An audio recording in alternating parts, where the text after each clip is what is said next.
Given the recurrent expenditure, the budgetary provisions for that, and then the clamour for some sort of reduction, and then see if we could show up the capital expenditure, the cost of governance comes into fore here today.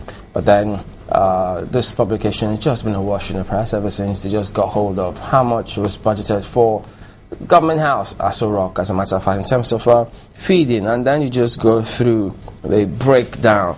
You just see the kind of figures allocated to it, and then questions, of course, will always be asked about all of those, as you see there now.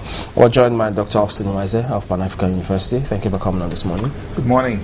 Oh, it's interesting looking at all of that. But year in, year out, we see these kinds of budgets going to that sector of the economy as a way of government. Yet we talk about reducing the cost of governance. Can we even ever achieve that in spite of all of these provisions? Well, it goes to show that what some of us have been talking about the high cost of the system we run, and our democracy is too expensive for our economy, and some people see it, especially the shout about how much is budgeted for feeding in the presidency and all that. And I said, look, it's not Jonathan or Sambo, it's the system. Yeah. It's just the system. It's not that. How much can the man eat? He met it there. I think journalists should go further than that and investigate from 1960 to date how much has been spent, budgeted, so that we can see the trend. And don't forget inflation. So it's not, and sometimes some of these leaders don't even have time to go through the budget or every component of the budget. So you see them, it's something that there are people there whose job is just to put all these figures. And anyway, another good part of it is to also show that the media is also trying to play their role, setting an agenda and bringing some issues to the fore so that Nigerians can debate it. And maybe with this revelation and all that, we'll begin to say, okay, look, what do we do to reduce? Because it's just the system, not the person. Even when Jonathan leaves office, another person will come and it's the same thing. So it's not about him, it's about the system. So people shouldn't take it personal on him and saying that even now that austerity and all that, it's not a matter of austerity. No matter how things are, the thing is that the governance, the government must run, and there are things that need to, just like no matter how hard things are for us, we must eat. Yeah, but how do we reconcile the fact that, looking at that breakdown, then the fact that the Minister of, was talking about spending 1 billion naira on rice importation on a daily basis, and then there we have that budgetary provision. He's trying to do something about that, and then so how do we reconcile government efforts? You see, because one thing again, when government says okay, we're doing something as part of national interests, you just have to know that it's somebody's interest that is being, it's not national interest. Yeah, that's one thing you have to know about government anywhere in the world. When they say national interest, it's not national interest. It's few people. You have to know the centers of power. And once you know the centers of power, you know who calls the shots, and know the policies must be made to protect or serve the interests of those centers of power. So that is just the thing. And again, the most annoying part, or what is not really interesting, is some of these things, budget made. In Nigeria, we don't produce anything. We don't manufacture some of these things. If so much is budgeted towards something, and then you find that importation, you're improving the economies of other people. Now, rice, for instance, why should we be importing rice when Ebonyi State can feed the whole world with Some rice? people are benefiting from importation. Of course, somebody is benefiting from importation. There is no point importing rice. If we can say, okay, look, whatever it is, let us, and the Vaswani brothers are still importing rice. They are the major players in that sector.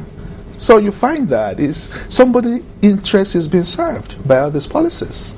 So in other words, it brings to mind what people have been saying when they talk about deregulation or they talk about subsidies. Is it a deliberate way to really kill what we have in our country? For instance, the business of rice production, the business of agriculture. Has it been a deliberate means or intention of the government in times past till this very moment to kill that industry so that some other people can even thrive in Of course. In the 70s and all that, some parts of the country were known for, even the 60s. But because everybody's mind and attention is focused on oil, what's on the ground, rather than mining the minds of the people, of Nigerians, we're busy mining what is on the ground, oil. We have lost focus. If you find that because of oil, we have no regard for any other. We don't pay attention to any other sector that could, non-oil sector. Now, I keep saying this. When you look at God in His infinite mercy had blessed every community in every part of the world, and giving them some things that they can harness and sustain themselves and provide for other people that might not have similar endowments. You find that it's less for us to begin to research and find out all those things. And by the time we discover what we can produce, then we have to make policies. Don't forget that the issue of protecting our infant industries was not invented by Nigeria. Up till now, the U.S. economy is not an open economy. It's a closed economy. Right from many hundreds of years ago, over 100 years ago, when Alexander Hamilton talked about protecting the American infant industry, it still existed today. So in spite of all the policies they seem to be marketing internationally, they have to protect local interests. They have to protect.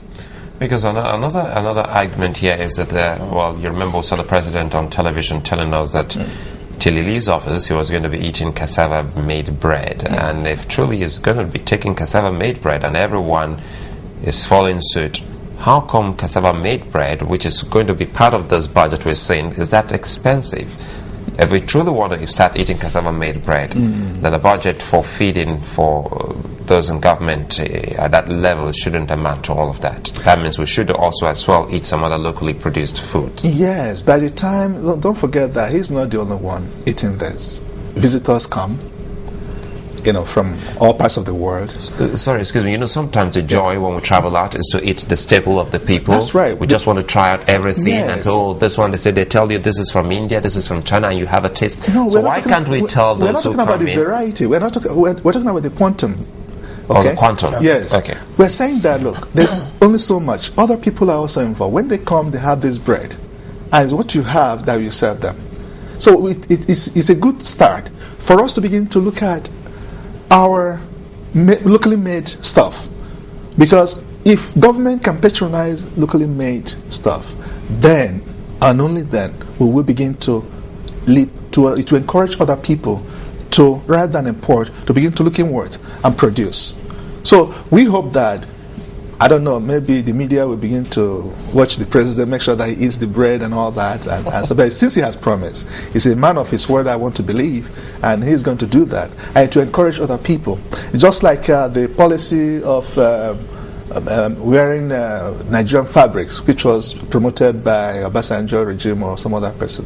And all through his administration, he wore, and we had some ministers wearing native and all that. Wasn't that where it ended? Was it a policy to sustain that? No, it ended because the textile industries are not even working. There you go. So what are we talking about here? You say, okay, let's wear made in Nigerian fabric, but it's been imported.